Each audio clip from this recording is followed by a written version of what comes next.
Good morning, afternoon, or evening, everybody. I'm Evan James, also known as EvanJamesWx, and today we're going to be kind of going through some climate models here, just kind of taking a look at the general off-season and what we can expect as we go towards June. If you go on to enjoy this video, be sure to leave a like and subscribe and turn on post notifications so you never miss an upload when I do next. Without further ado, let's get into things. So to start off, we're going to be taking a look at the CFS model. Now the CFS model hasn't been all reliable. It has been getting better though. So we're going to just go ahead and take a look at a general sea surface temperature anomaly. All these models I'm about to show you, they're not set in stone whatsoever. We're just kind of getting, as Mark Sudduth recalled it in his video, kind of a fuzzy look at things, and so that's what we're going to go ahead and do. So as we go on through March, April, May, and June, one thing you will notice is it almost seems like there's going to be a resurfacing of some sort of very, very weak La Nina or some sort of cold enso neutral conditions, excuse me. But I don't know if I want to buy it just yet. We're gonna have to wait through until we get through the spring barrier, like I mentioned in my last video. But as we go through June, July, August, and September, one thing you will start to notice is that the CFS accurately, or at least semi-accurately, kind of makes things dissolve a little bit as far as the colder than average sea surface temperatures, which is going to lead to the cold enso neutral that I forecasted in my video yesterday, and just overall kind of dampen things down and start to warm up a little bit in the Enso region as we go through September, aka the busiest or the peak part of the season. And as we look at the precipitation side of things here, as we go through March, April, May, and June, one thing you will notice is that there seems to be a little bit of a weak Caribbean gyre signature. Now, if you're not familiar with what the Caribbean gyre is, it is basically a very, very broad area of low pressure that tends to be a storm factory in the beginning, and especially the early parts of the season. So when you see that moisture down there, which is that percentile of above average precipitation, then that can kind of give some fuzzy signals here that we might have a active early season.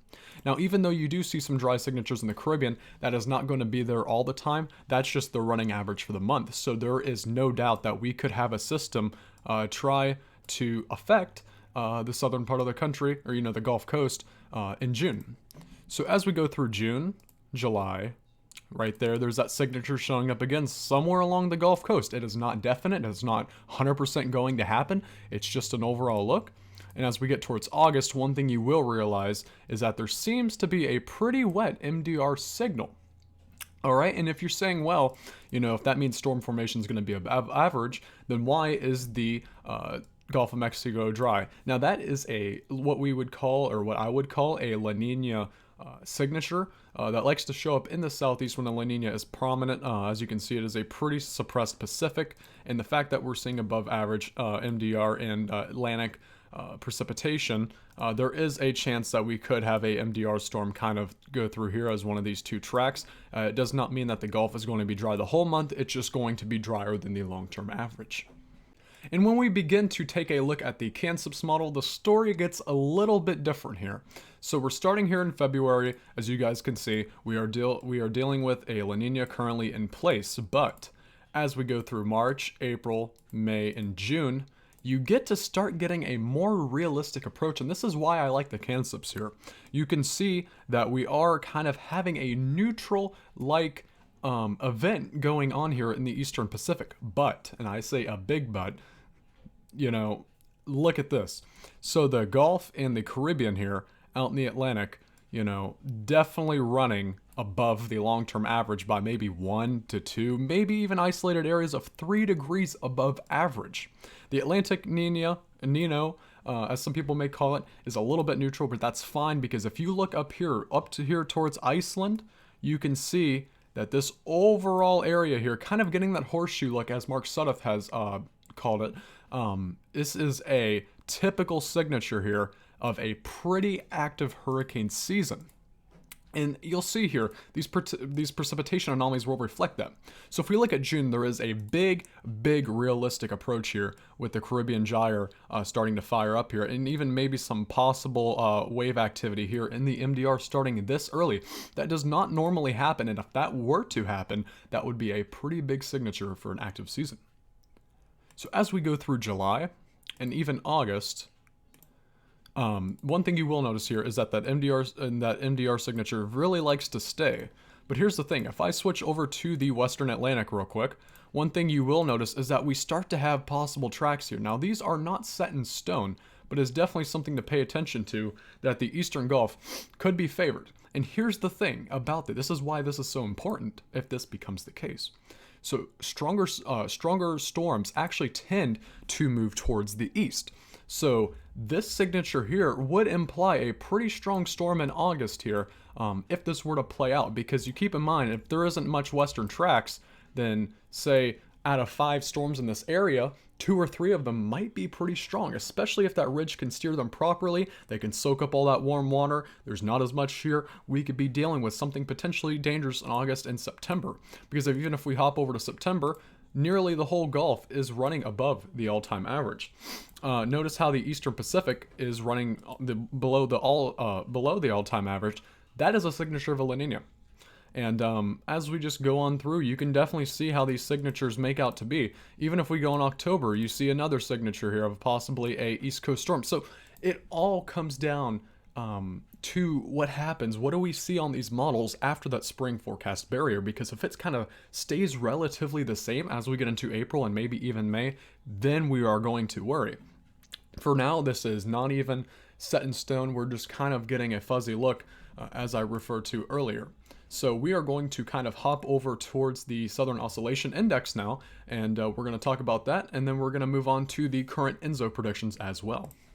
Hopping over here to the latest Southern Oscillation Index values, one thing you will notice is that it has been going extremely positive here over the past several days. What does that mean? That we are in a La Nina-like pattern, and that the La Nina is likely to stay through the next couple weeks and maybe even months. And let me show you why. This is a brand new development. You've probably all seen that the subsurface in the Pacific has started to begin to warm up, and you might think that, oh man, we're heading into an El Nino. It'll be here before you know it. Not actually. If you take a look here at the subsurface temperature anomalies in Celsius here, you can see that this warm water here in the subsurface, deep down, we're looking at a top to bottom view here of the ocean. As we go on through, you will notice, yes, it spreads out, but it begins to taper and it can't hold on. Now that is going to play a big role in this season. If these temperatures stay down here and kind of stretch out, but they can't quite make it to the surface, that is going to keep the La Nina in place, maybe even over June or July, which just means overall we have a much higher chance now of seeing an active season if, you know, this warm water here can decide to stay into place. Now, as we go on kind of through our forecast here, you can see the weekly heat content evolution in the equatorial Pacific.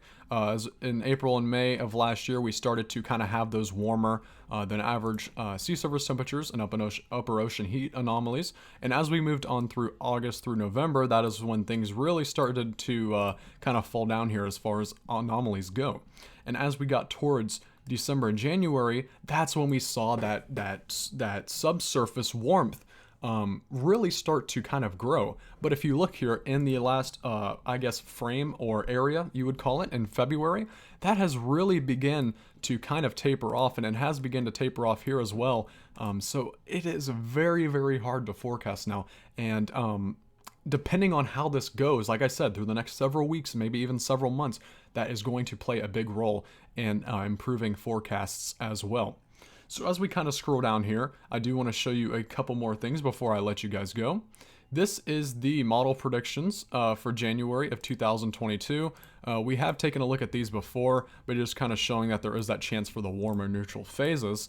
And as we kind of look at the newest CFS V2 forecast, Nino 3.4 anomalies, these like to tell a different story.